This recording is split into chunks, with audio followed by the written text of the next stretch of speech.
Hello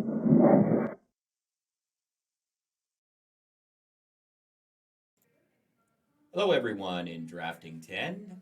In this session, I'm going to show you how to create an account at Autodesk so that you can use the web version of AutoCAD, which is the industry standard and probably the best tool to learn on. And right now they are offering it for free, so it's definitely in our interest to take advantage of that.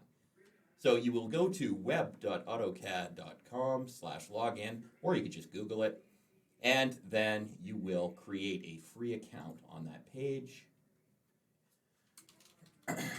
Use your name, and I think I'd prefer if you use your school account, which will be something like your student number at sps-student.sk.ca. You can use your personal email account as well if you'd rather use an account that you use more often than your student account. I am just going to sign up with one of my own accounts.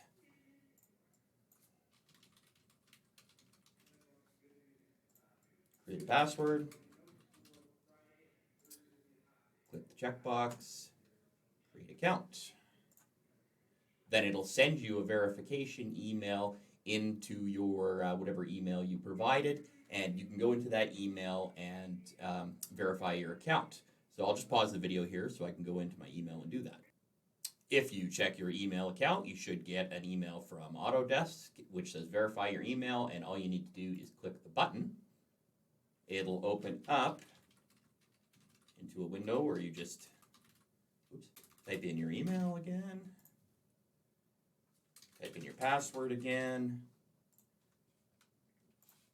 and then it will verify your account. It says check this box to receive messages. I would leave it unchecked so you don't get spam.